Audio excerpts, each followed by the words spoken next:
Hey guys, Professor Bill, Comic Book University. Miles Morales, Spider-Man issue number 1. I'm going to explain why I don't have the physical comic book in my hand in a little while. First, we're going to give credit where credit's due. By the way, I did actually like this comic book, even though there were a couple things I didn't. Anyway, Saladin Ahmed is the writer. Carmen Carnero does pencils and some inks.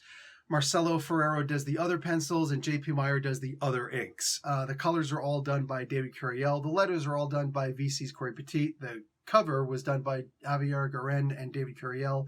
Stanley and Steve Ditko are the original credited creators of Spider-Man. So, bang.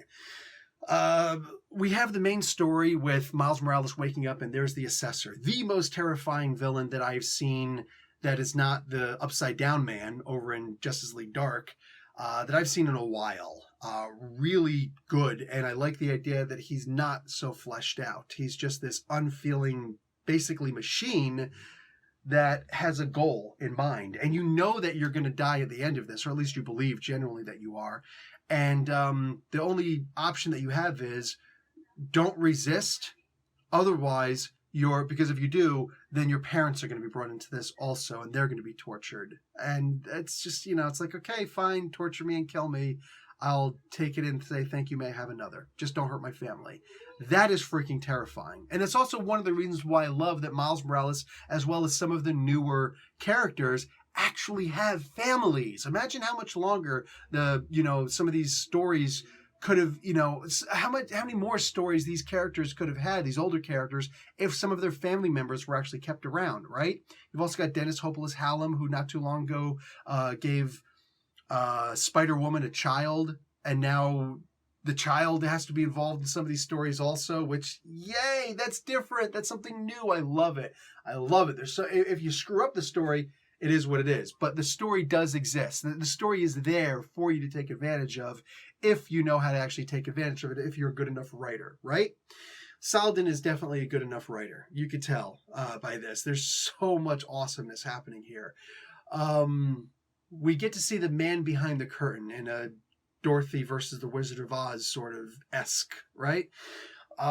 Which doesn't take away from the Assessor, because the Assessor does disappear at one point, but there's at no point is he ever chumped, you know what I'm saying, or made to seem irrelevant. He just simply, like, the boss came out and he just takes a step back now. It's not on him for the boss to be cooler or less cool or whatever. That has nothing to do with the Assessor. The boss is the boss. The boss is Ultimatum, by the way, the Earth 616 version of Miles Morales. We've seen this in several issues. We also get to see his primary purpose with our heroic Miles Morales. And the idea of going back to where you came from has certain connotations in it.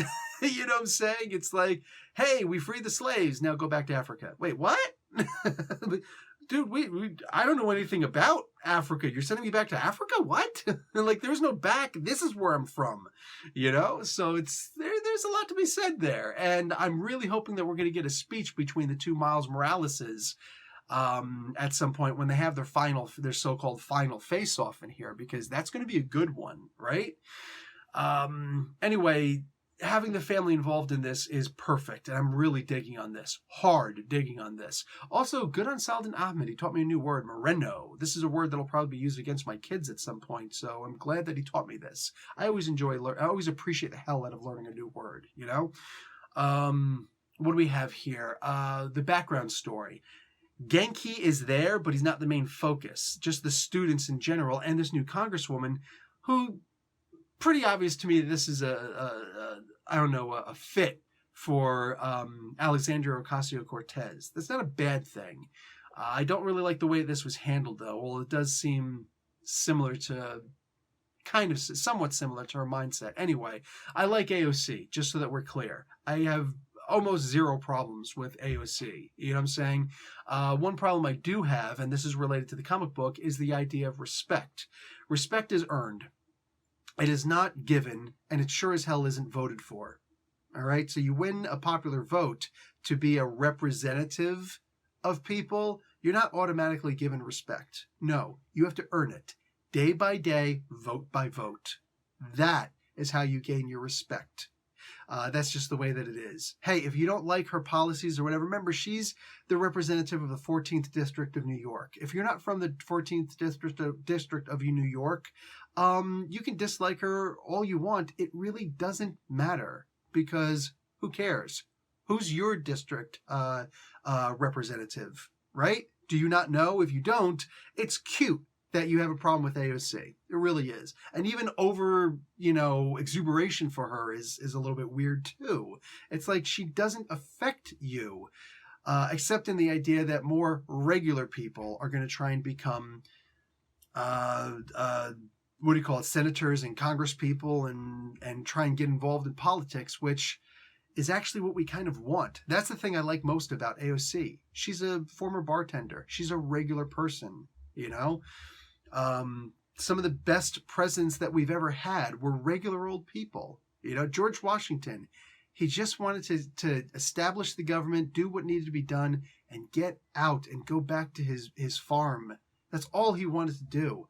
That's got to be respected. I know he was a slave owner. Okay, listen.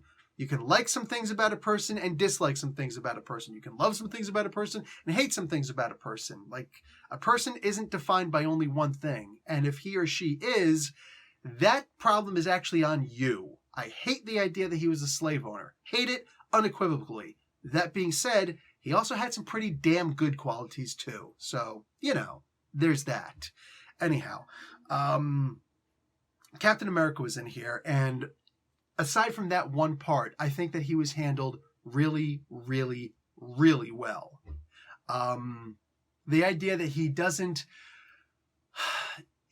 even though he has a shield, he's not anybody's human shield. You know what I'm saying? He'll stop that immediate threat, but he's not there to fight your battles for you. He'll fight them with you, but he will not fight them for you.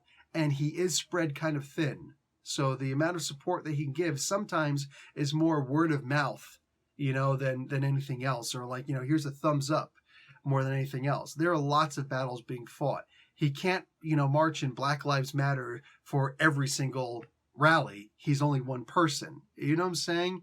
But he's also someone who would support the Second Amendment because it's a part of the Constitution. Like, that's who Captain America is. Although I'm sure he would certainly want certain levels of control. The fact is, he would also want certain levels of control on the police because, hey, we don't need a police state. He's seen that in some of the countries he's been to and fought in and fought against. So, there's that. Cap is better, in my opinion, than to say that a congressperson deserves respect. Literally, this is such a minor thing, right? Yet, the reason why I'm so focused on this, so like laser focused on this, is because it's Captain America. And to me, Captain America is too important. He's too important as a figurehead to just be kind of, handled with any mistakes. I would like Saladin to recognize that nobody deserves respect. If you're voted into office, sorry, you took an oath of office. That oath is to the Constitution and to the people who you represent. Which is your district or the country if you're a president in that particular regard. Either way, you don't deserve respect. That's not the way it works. A congressperson doesn't get to walk up and tell the police what to do. That's not what they were elected for. And I feel as though that is really what Saladin was trying to go for. And if it wasn't, I either misinterpreted it or he didn't explain it well enough. It is what it is. Aside from that one aspect there, I really dug Captain America's involvement in this comic book. He's also going to be in the next issue, which, yay! I would really like to see Miles getting trained by Captain America also. Wouldn't it be interesting to see if, Spider-Man was kind of all over the place and he hung out with the Human Torch and kind of the members of the Fantastic Four, who all of these people were just learning to be superheroes from the beginning. But Captain America is the person who had the most experience, right? But he wasn't there at the beginning for a lot of these guys, right? He couldn't have been because he was frozen. And especially the farther we go in the Marvel, so you might be thinking, oh, you're talking about Avengers issue number 4? Not necessarily. In a way, yes, but in reality, when did Captain America wake up? According to the Marvel timeline, he woke up recently, not too long ago. there is no date for when he woke up. So he is going to be the man out of time, and he does have the most experience of being a superhero because boom, boom, boom, boom, boom. Anyway, so I imagine, what if Spider-Man would have learned, instead of learning on his own and being told, no, you're not a part of this team, we don't want you in this team, go be a solo, go figure this stuff out on your own. Imagine if Spider-Man actually had a mentor, namely a mentor like Captain America. Wow. Seriously, imagine.